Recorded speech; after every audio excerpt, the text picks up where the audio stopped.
What's up, guys? It's the Bad Wolf, and today we are going to be talking about sources of income. Now, why would that be an interesting or amazing topic to address? Oh, because did you guys know that depending on how you classify or allow them to classify your compensation, it can be then construed that it's taxable or tax exempt. So we're going to take a look. I got my older but secondary laptop set over here, so don't mind me looking back and forth. It's a little weird. Um, Trying to look sophisticated and stuff. And we're going to be talking about the information on why they've been pulling the Jedi mind trick, okay? So when they use the word income, though they don't really want to define it properly, because if they define it, it has to state that that means it's for a corporation or non-living entity, okay, which is not you, all right? So income, that's what it's for. It's for, now you can make an election to call what you are receiving income, but really what it is, if you're private, you're a national, and you want it to be regarded as this because you're a living being, it is just compensation for your labor. And that is tax exempt per the Constitution. All right. Don't take my word for it. Look it up. Do these things for yourself. I'm just putting you guys on the track. Um, but that's what we've come to learn in reviewing the terminology and looking up the definition of these words and other key things. We're going to bring you guys a lot more in some other videos, but this is going to be an excerpt, okay? So once again, when the money that you make is grossed from your employer, imagine like this bubble of just energy and money and diving into Scrooge McDuck's money bin. You have the right to do that. So you, the living person, are doing the physical labor. Your straw man is your public transmitting utility that operates between the physical you and their paper world. Are you getting it now? You, the physical, and then you've got an intermediary, which is your straw man. It's a trust. It's designed to hold things, and it was meant to always be a shield for your living person. They flip the script and turn you into the responsible party, but the straw man is actually was created to be the responsible party and to handle all of your debts and discharges and attacks and whatever else, unless you do something criminal, then that's on you. So you've got you, the physical, living, de jure being, non-living, de facto, legal fiction, fictitious defendant, straw man, nom de gore, which means war name in Latin. It intertwines, goes between you and that. So if you classify this per their recommendation to call it a U.S. citizen, and that what you're compensating, the Scrooge McDuck bubble here, the money bin, then before it gets to you, it goes through this. So this is what we would call as a pass through. And you have told them to regard this pass through as taxable and a U.S. citizen to you, but you get to decide that because you, under 8 U.S.C. 1101(22)(a) and B, can choose between operating as a national or a U.S. citizen. Well, you've been opting for this to be classified as a U.S. citizen, when in fact you're a national. Born in California, you're a California national, or otherwise known as a state citizen. State citizen is the old term word, still like to use it. So you have been using the public side of the tools that you've been given. You were born with the private tool, but they gave you and you acquired by law and your actions the public one. And you've been using the public one for your public transmitting utility. It can be used either way in different circumstances and events, any kind of way you want to use it. But when you tell your employer this is what you want it to be regarded as, because they go, oh, well, just check number 2 on your W-4 and everybody's a U.S. citizen. Just go ahead and put that down there. Now, everybody has the right here lawfully to use it if you were born here or given it. But you also have the other one, but they have no official mandate to tell you about the private side. So let's take a look at the document and go through what it say here. Once again, thank you for everybody who has hit that bell, like, and subscribe. As always, if you're brand new, welcome to the tribe, and to my OGs who support me through random donations. And it's kind of funny. So like I had like two people really be mad at me for asking for donations. Look, I'm not wealthy. This is all I do. I literally have to survive on this. And I don't care how much money you're making or this or that. Like you can send in a little or a lot. It doesn't matter to me. I'm just it's more of like a thank you, like a gratuity, like if you go to the restaurant and you pay them for their service for you. So this is free. It's not mandatory for you guys to take it. And if you guys get mad, I don't care. I'll just either ignore you or delete or block you. Like, wow, you're gonna be mad that I said that. The other people who just watched the video said, thank you for giving us free information to help change your life. Thank you. That's what it's about. You guys want to nitpick what my shirt's not pretty enough or whatever? Like, oh my God, some people out there are delusional. Wow. Um, anyway, so thank you to the people who joined the Badwolf network on Black Site 32. Thank you to the people who support me monthly. I see some of you guys have resubscribed on there, so thank you to each and every one of you guys. Like it really does mean a lot. Like I do see the numbers, I do see the people on there, and it does mean a lot. Like I don't even know how to express it. Like I literally, this is what feeds my family. This is what keeps my lights on. This is like one of my first big ventures where like it's sustainable. I've tried many different things over my life. I mean, and a lot of them ended in failure, but I learned. Even all this stuff, I learned, I learned, I learned. I literally was walking in the snow for 2 miles, 2.5 miles each way with 16 cents in my account, trying to get bills paid and whatever else from anybody who I could, receive a donation from, especially when starting a channel. So thank you. And as we all know, the cost of everything has gone up. So I don't mind doing this for free, but yeah, I do like to have a tip now and then. It's like finding a couple dollars on the ground. I get excited if I find change. So I just want to address that real quick, but thank you guys for those people who do help and those people who don't send me crappy emails because you don't like a little how I said something or oh this guy's a devil. He's teaching you guys how to do what?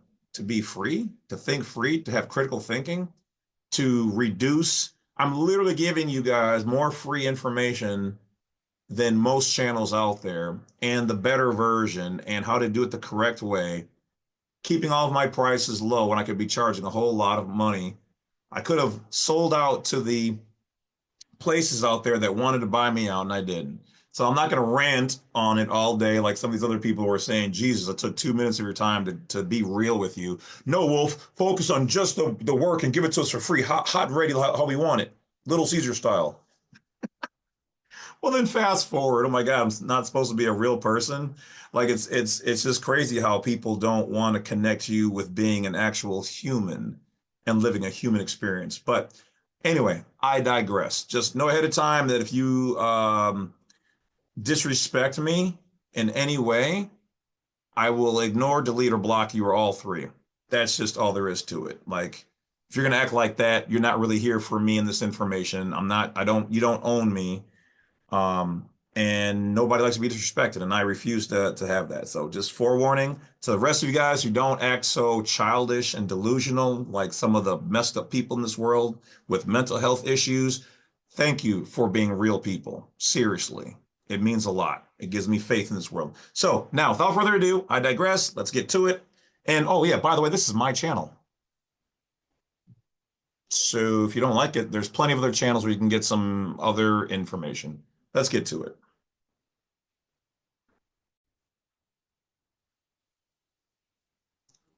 Give the people what they want. All right, so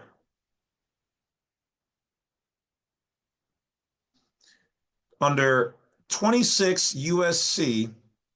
861, income from sources within the United States. Let's see if I can get the AI to read all this. 26 U.S. Code Section 8. Okay, not loud enough. Hold on. Hopefully you guys will be able to hear this good. If not, let me know.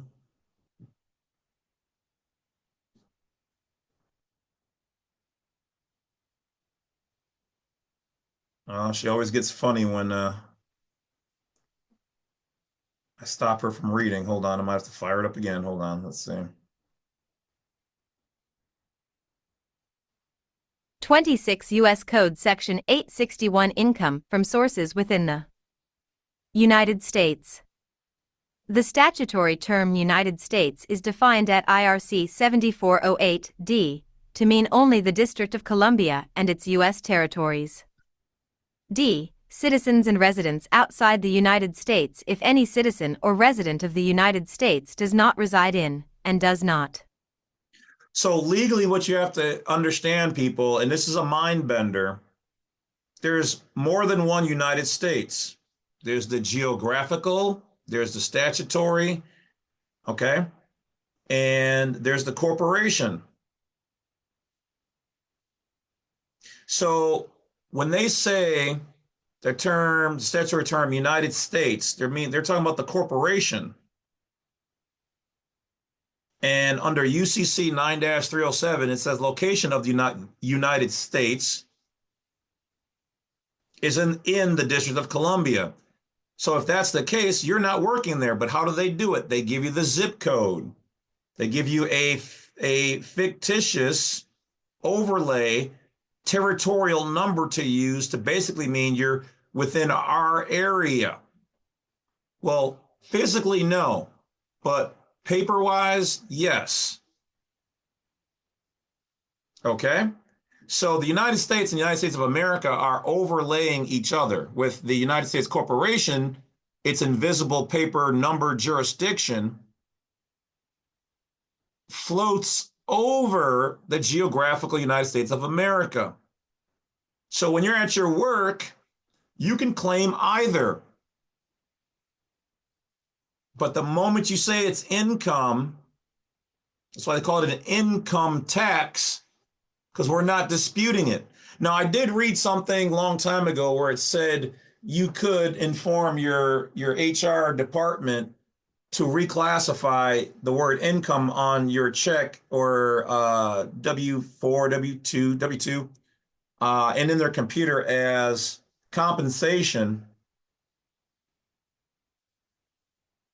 But that doesn't mean that all of them or any of them necessarily will. I just seen that somebody fought them to do it. Now, I'm not saying go out there and fight them to do it because we don't need to be that anal about that aspect of it when we know how to just get the same benefit by, submitting the proper form to them. All right. I just wanted you guys to know that's where the deception starts and that you have the option, but I'm not recommending it because they're going to look at you funny. So, and as always, all this is education and entertainment. So here's the rest of the information. Let's go.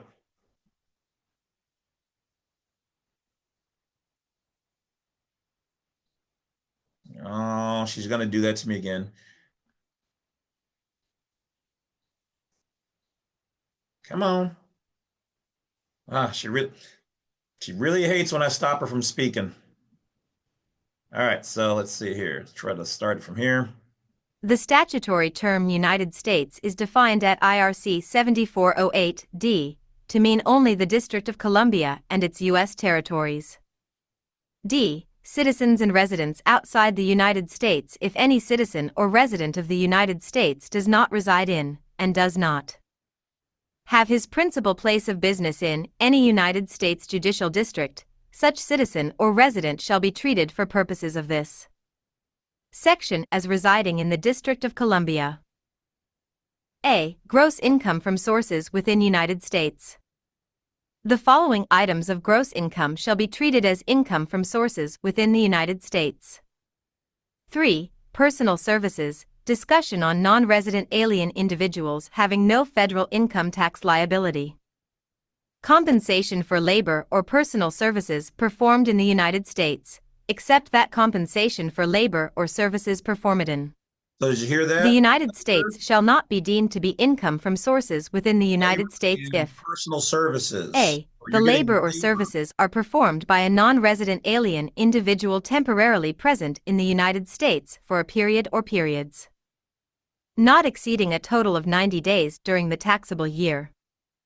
B. Such compensation does not exceed $3,000 in the aggregate, and C. The compensation is for labor or services performed as an employee of or under a contract with I. A non-resident alien, foreign partnership, or foreign corporation, not engaged in trade or business within the United States.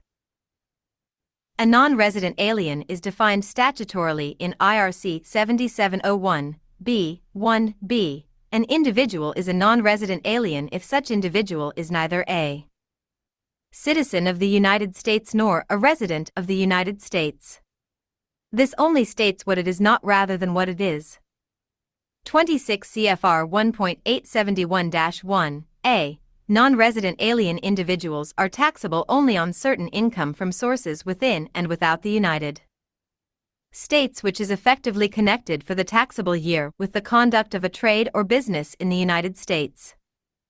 26 CFR 1.871-1, b. 4. Expatriation to avoid tax, for special rules applicable in determining the tax of a non-resident alien individual who has lost U.S. citizenship with a principal purpose of avoiding certain taxes.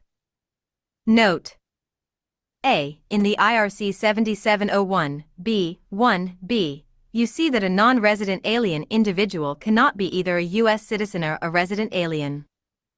B. In 26 CFR 1.871-1, B4, expatriation to avoid tax, you see that a non-resident alien individual can lose their U.S. citizenship and lose it by expatriation. C. There is only one group of individuals that can have a U.S. citizenship and lose it by expatriation. Those are Americans born in the constitutional republic or naturalized there. In a separate jurisdiction, the District of Columbia, you find the following.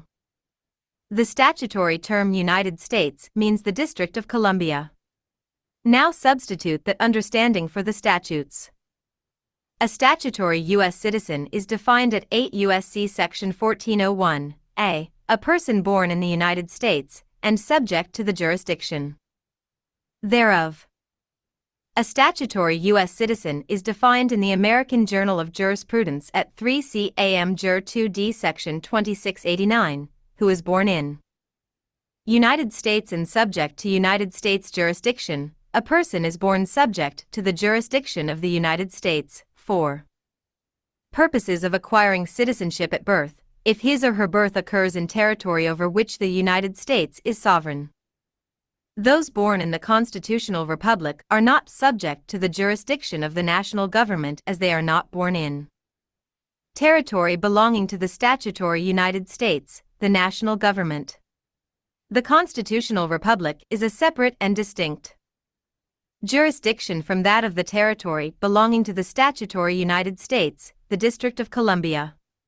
The District of Columbia is not a state of the Union. Private sector employers cannot be presumed as federal.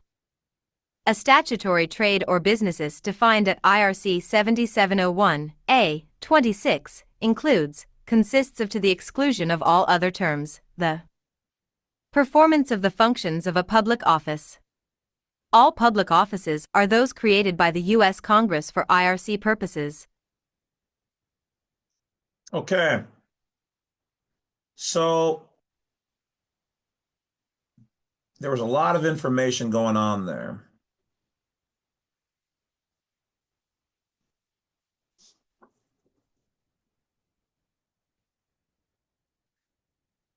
I will have this particular document, if I don't already, on Black Site 32 on the free doc page. It'll either be on one.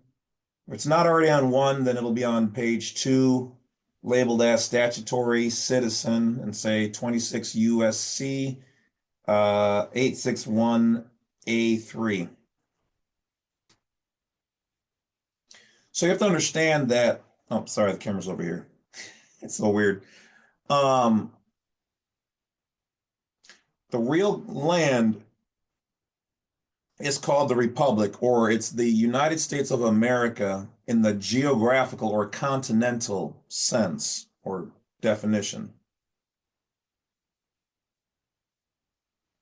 They took a little piece of that land and ceded it to the people who own now the District of Columbia.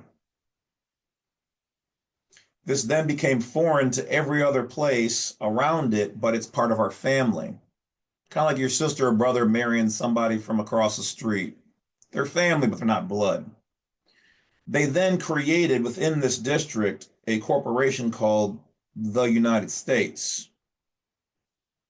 Still yet family, but it's a corporate. And we can prove this under UCC 9-307, letter H, location of the debtor. They then created zip codes over the same area.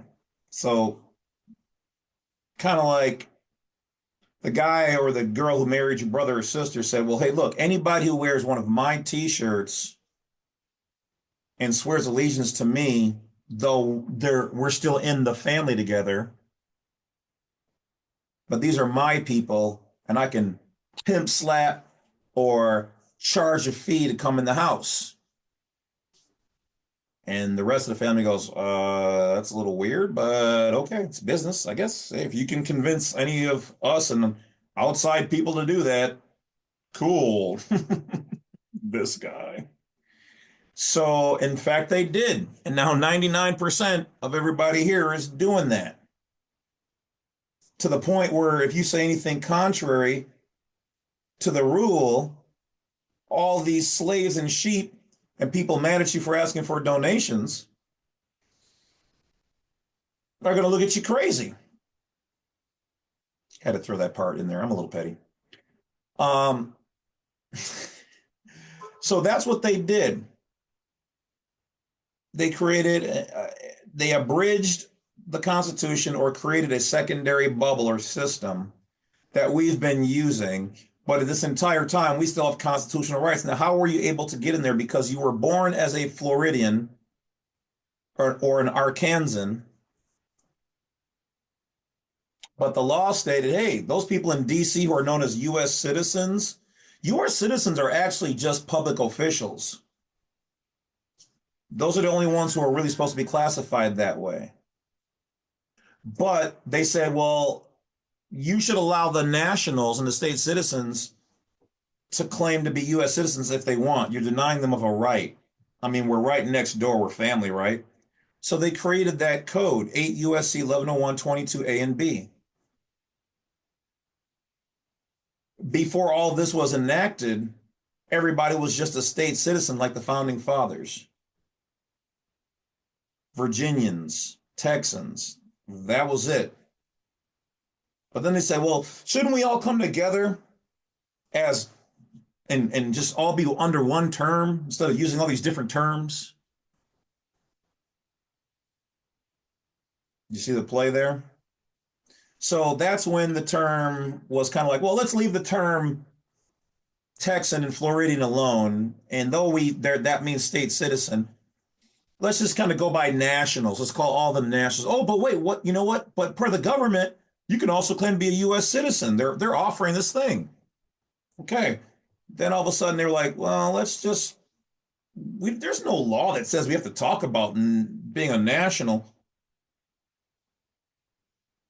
But yet they kind of have to because that's the remedy for you to be private. So they don't have to talk about it, but it has to be there. So on most of your documents, you're not going to, some of them, the government, and thank you, government officials, because I know you guys watch my videos too, and I know you're trying to learn this as well. Some of the agencies who have watched my videos, they're like, he's right. We actually do have to have that on there because that's operating under 8 FAM, so 8 Foreign Affairs Manual, Section 300, where it states that there's a difference in our country, in our nation, between citizenship and nationality. Other places that is synonymous. It's the same thing. You don't get no special. Eat your porridge and keep it moving, Susan. But here, they split hairs, and there is a defining difference. There's actually two different types of nationals. The ones who are born here, and then there's the ones born in like Samoa and whatever else. And that's why certain places like E-Verify and whatever else, they get it wrong. Because their legal department is like, well, ain't nobody asked us to make sure that we have it set in here right. And that's why some of these people get on their high horse and say, you're not a national, you weren't born in Guam or Samoa, but that's also still yet part of the whole national community. And that's why under those codes, it says that if you're a U.S. citizen, no matter where you are, you're a U.S. national. Because there's Washington, D.C. nationals, there's Republic nationals here in the States, and then there's Samoa and Guam. But those ones, and don't quote me, are the ones who are called not, what is it? There's non-citizen U.S. nationals and non-national U.S. citizens. There's a wording difference, and it's on 8 FAM 300. So there's a difference. And E-Verify and some of these other places in the American government or federal government have been putting the incorrect information. You also cannot force people to only check off U.S. citizen if you're providing a public or government benefit, unless it's something where it's exclusively for U.S. citizens. And there's almost nothing where you can specifically have it where it says only U.S. citizens, because that's a violation of your constitutional rights and federal law. As long as they have the word other and a check mark box for you to use, which some governments and states are in federal and constitutional violation of not having it, you have to have it there. It allows the person to find remedy, which means they can then, if they don't know about it, then they don't know about it. It's on them. But it allows the American people to have their freedom to put down, I'm a Texan, I'm a Floridian, I'm an Arkansan, I'm a New Yorker. So there's a lot of paperwork and websites and passports applications that are not fully compliant. That's the problem. There should be a spot for you to check off what you want. But a lot of these places don't have the ability for you to check off what you want. So what do? Like with the passport, it'll say on there, yes or no to being a U.S. citizen. And you're like, well, I don't see another choice. I better check off U.S. citizen. Well, that's a type of grammatical deception. That's deceptive. And that's against the Constitution. It's against the federal law. Because they expect you to be smart enough to know if you check no and you apply, which freaks everybody out, then the only other thing they can possibly make you is what you are in the private, which is a national. And even though I've done a FOIA request on the old-time original passport applications, it hasn't come, and it probably never will. They may not even have them anymore. I've looked everywhere. They're pretty much scrubbed. But the original one I used to have, it said on page 2, number 11, state citizen or U.S. citizen. This is a fact of law. So depending on how you fill out something, you have to be intelligent enough to understand the information that's being presented. That is the hard part. It is deceptive practices. It is grammatical deception. And by law, the law states that anywhere where something is a public interface for benefits and privileges and rights, there has to be remedy, a type of remedy, a way to choose your private side, unless it's something exclusively created within that circle and you are then waiving your rights, but it has to be done knowingly. And that's the problem where a lot of these contracts and things are not compliant. And until somebody catches it and enough people wake up and bring either a lawsuit or bring it to their attention in such a way to request first, and then if denied, file a federal or Supreme Court lawsuit, then they're not going to do anything. The legal departments know exactly what I'm talking about. And the board members who watch my videos know exactly what I'm talking about. But luckily for them, they don't have to worry about it too much because most people have been so dumbed down by the system that they don't have to worry about that. So a lot of this is going to fall on deaf ears. I'm just the teacher providing education. I'm not saying go out and rally. I'm not saying not to go out and rally. Do whatever you guys want to do. I'm just letting you know there's options. And if you want your rights and freedoms, then you're going to need to fight for them. And fighting doesn't always mean physical, because the pen is indeed mightier than the sword.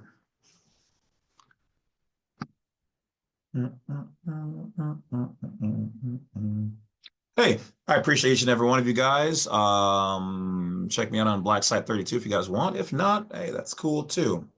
And if you are those type of people who want to send me negative mail because you don't like that I'm sharing a perspective of law and you disagree with it, that's fine. I'll just delete and block you. You want to complain about how I deliver my information? I'll delete and block you. But to the rest of the people, you guys have a great day and understand that even people on YouTube, not everybody is rich. Maybe I am in intelligence and I'm okay. I'm not on the streets, but do you know some of the things that I do with my money, even though I don't make a ton of it? I donate it to people. I give a lot of it away to help people. That's why I keep my prices pretty low. And I give all these files away on my website because I enjoy helping people, but not ungrateful people. That's the thing. So it is what it is. But you guys take care of yourselves, stay healthy out there, and I will talk to you guys later because I have more videos to make. Peace.